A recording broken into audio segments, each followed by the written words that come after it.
thank you for staying with us on The Big Story. We are looking at the cash crunch in all the 47 counties, and we've had representation from 2 counties. We had a conversation with Alfred Mutua, who's the Machakos governor, and right now we have Wycliffe Oparanya, who's the chair of the Council of Governors. He's also the Kakamega governor. We are speaking as well to Churchill Saoke, who's a governance expert. Gentlemen, thank you for staying with me. Governor, just before we went for the break, you said you are concerned because what then happens with this back and forth between the Parliament and the Senate, the counties will get to a point where individuals will get salaries for 3 months for doing absolutely nothing. And you actually were categorical that you've gotten to a point as governors where you're saying we're willing to forfeit our salaries. But that is not even the big issue. The big issue is the development that some counties have been implementing on the ground. The big issue are the key services that individuals in all the 47 counties have been receiving from their county governments. I'm talking about health. I am talking about food security. And I know in your presser you did mention and allude to the fact that health services through payment of commodities from cancer, agricultural support, provision of clean water, county infrastructure may be affected. And that worries me. It worries me because this is the essence of devolution. It worries me because some of the issues in this particular item that you're saying may be affected touch directly on the Big Four agenda.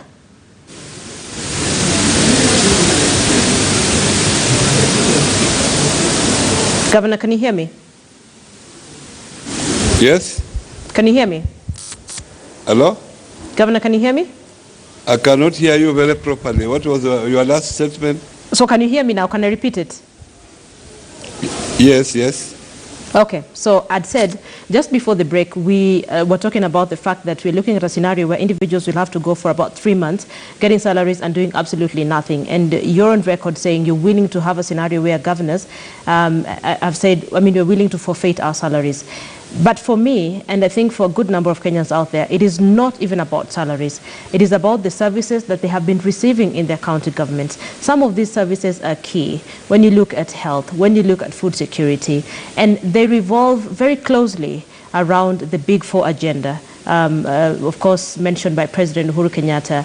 And this, I remember even Treasury CS, when he was reading that budget, he said a big chunk of it focuses on the Big Four agenda. Does that worry you, A, on the Big Four agenda, and B, where does that leave devolution, what we are currently facing right now?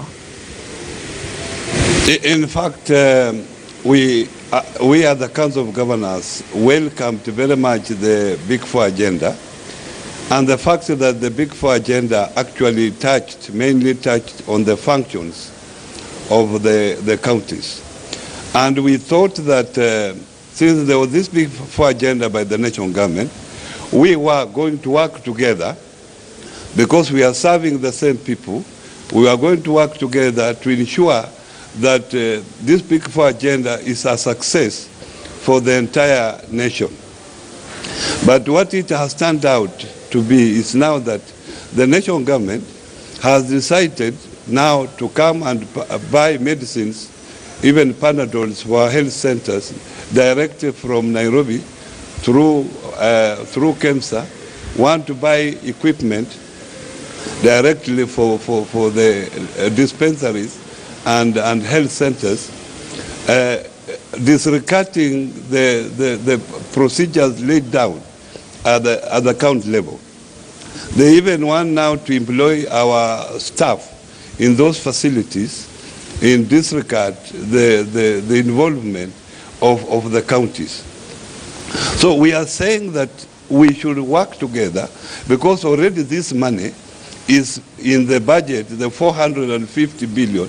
If part of this money is transferred to the counties, then this problem we are having of 11 billion will not arise because already this money is there. They are coming to do this function on behalf of the county government, and they want to keep that money at the national level.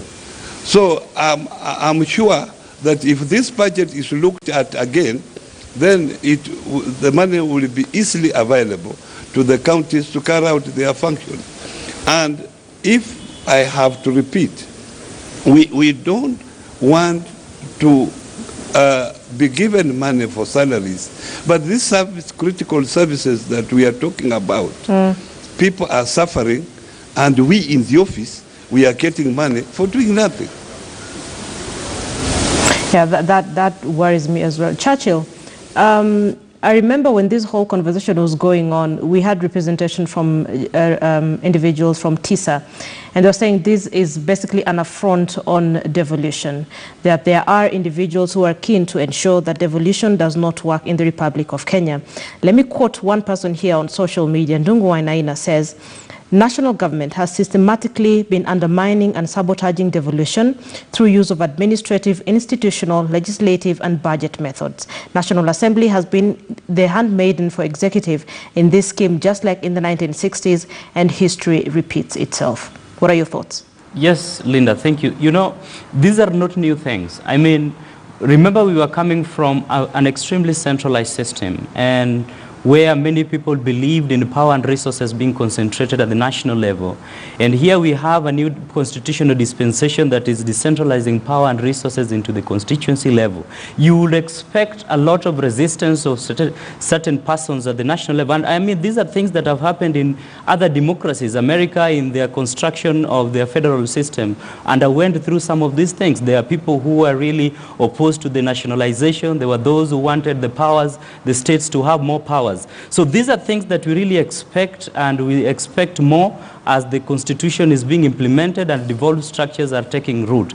But then look again, there are structures that have been instituted which I think that the devolved units should take advantage of in terms of balancing the powers between the county and the national government. And I think that this kind of discourse and this kind of disagreement is extremely important so that the country can be able to have a national understanding on what are the powers, what are the limits, what are the powers and limits of the counties, and what are the powers and the limits of the national government. Think about it, you know, in terms of decentralization of resources, for far too long we have thought much on the political decentralization of power. But in the public domain, there has been very little understanding or even engagement on how do we decentralize the fiscal framework.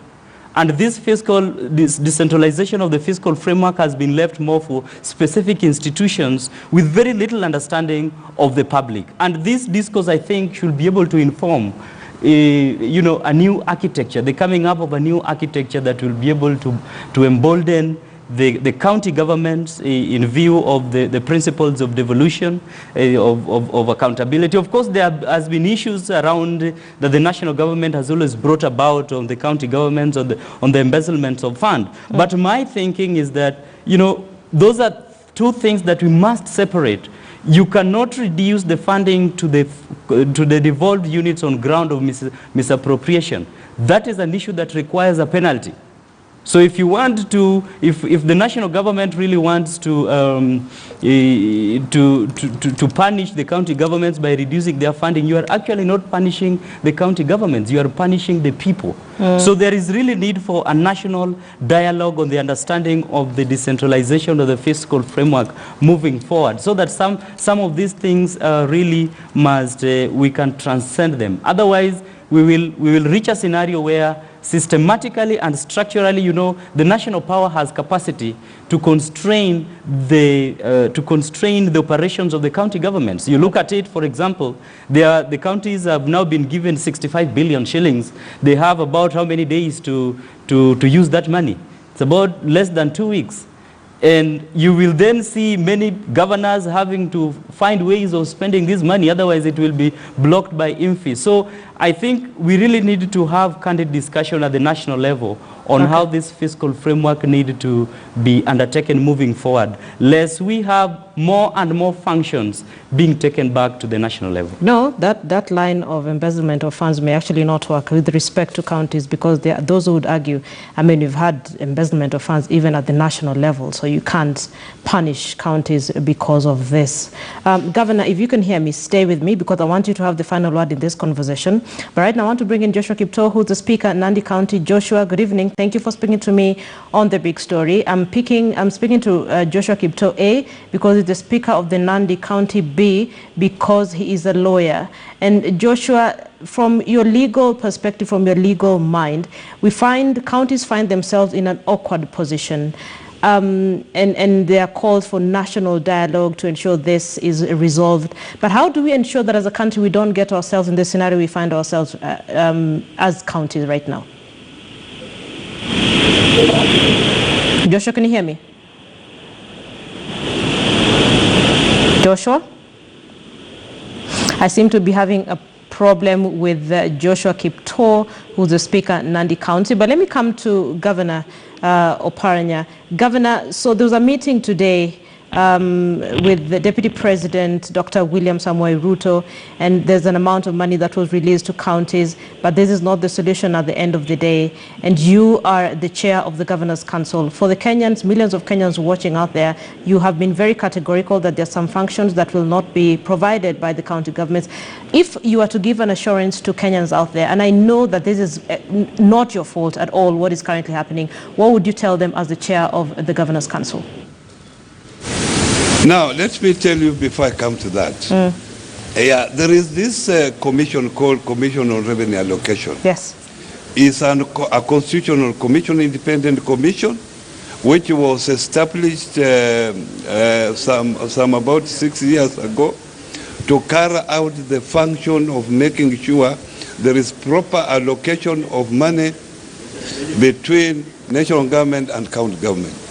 I can tell you the recommendation of this particular commission has never been respected, even 1 year. Even now the one that people are talking about, I know they had... Why do you have... Yes. Why do you have a commission of 6 commissioners plus 70 secretariat staff employed for doing nothing? Because they have experts. They have been recommending these figures, and nobody respects these particular figures. Yeah? So today we had a meeting, and the Commission on Revenue Allocation was also in attendance. The chair was in attendance, and we of course the money we were given, that we were promised that it will be with us, the 65 billion. This is the arrears for April, May, and June. Wow. It's not new money. And then this money we are supposed to spend in this 2 weeks. Is this possible? It will not be possible. Then after that, if we will have not spent that money, then we will have been accused that now counties don't spend money. Actually, the national government is not fair to the counties, and I support that we need a national dialogue to discuss some of these issues. Otherwise, the way it is now, I can tell you that the counties are not effectively providing services to wananchi because money flow to counties is quite erratic. Yeah, I remember when you were having this conversation with you as well, when we had nurses on strike, you said the issue is funding, Linda. It is not that we do not want to offer health services to our people, but how do we offer that if we are not adequately funded? Let me now bring in Joshua Kiptor, Speaker, Nandi County. Joshua, can you hear me? Joshua? So unfortunately, this is not one of those days I'll get to have a conversation with Joshua because we seem to be having a problem with his line. So Churchill Sauke, you get the final word in this conversation. So national conversation about the relationship between the national government and the county government. From where you sit, how do we get out of all this? Apart from that national conversation right now from where we are. There is need for very serious dialogue. I think that will be the first case in terms of bringing the immediate remedy to the current impasse. But then moving forward, just a thought. It could be interesting to have just a thought as to, is it possible to have the counties? Of course, this will require a new constitutional dispensation, and of course, at the political level, there has been that discussion. But I'm just thinking, is it possible to have a discourse around the county governments being able to increase their revenue collection over and above what they currently are doing? If they could be able to advance this debate with the national government, so that within the areas of their jurisdiction, they are able to generate more taxes to raise more resources. Maybe this is a discourse that they could have with the national government. I mean, you look at the modalities of revenue sharing. The current one that they're using is the formula approach, which the CRA is using. There is also the jurisdiction approach. I mean, where the discretion approach, where the counties or the regional governments are able to dictate the taxes that they generate from the companies or whatever within their jurisdiction. And I think this could be discussions that we could have at the national level, I think would also embolden the counties towards autonomy and now also reduce, of course it will be a lot of political onslaught, but I think it is a debate that at a national level we need to have. Because Linda, Churchill. Yes. Hold on, I need to wrap up, but it's a very interesting suggestion that you're giving. But then there's also the question of there are some counties that would be at a disadvantage here. There's some counties that have really been marginalized for several years. And when you say we need to have a scenario where counties look for alternative ways of revenue collection to increase their revenue collection, then there's some that would be disadvantaged. But allow me to pick the mind of the chair of Governor's Council, Wycliffe Oparanya, sir. So Churchill says perhaps counties should look for ways of increasing their revenue collection. Yeah, definitely. If you look at the Constitution, the powers to raise taxes was given to the national government through KRA. The powers to raise funds at the county level was very limited, only to property taxes. And then property taxes will benefit counties that have more urbanized establishment. But most counties are rural-based. So even if we tried our best, there is no way you will raise more than 10% of what we are getting from the national government through the taxes at the county level. We have tried. Most of the counties have computerized their system to raise money, but that money is very, very limited. Unless now, what I'm suggesting, we have had problems, and we know where now the problems are. I think the solution will be now, we must have a referendum to change this constitution and change the way we will be calculating allocation to county government. And you remember, when we started agitating for change of the constitution, we were saying that the money required for the counting is 45% of the total money that is collected at the national level. Now, that will fund the counties properly. Okay. As we talk now, Linda, we have not even costed the functions at the county level. Okay. We have been asking for this so that we know if my cost is such $1 billion, my shortfall is this, so how do I go about it? All right. We cannot borrow as counties, despite us having the capacity to do so, because of the limitation we have. I hear you, Governor, I hear you. And allow me to end this conversation at that point. It's a conversation that we all absolutely must have because it touches on all of us, and it touches on key services that are essential to millions of Kenyans out there. Allow me to say a very big thank you to Wycliffe Oparanya, Chair of Governor's Council, Kakamega Governor as well, for speaking to us on The Big Story. A big thank you as well to Alfred Mutua, Machakos Governor, who spoke to Duncan Haimba, Associate Lead Reporter. Big thank you as well to Churchill Saoke, Governor's Expert. Thank you so much for your time on The Big Story this evening. I'm Linda Ogutu.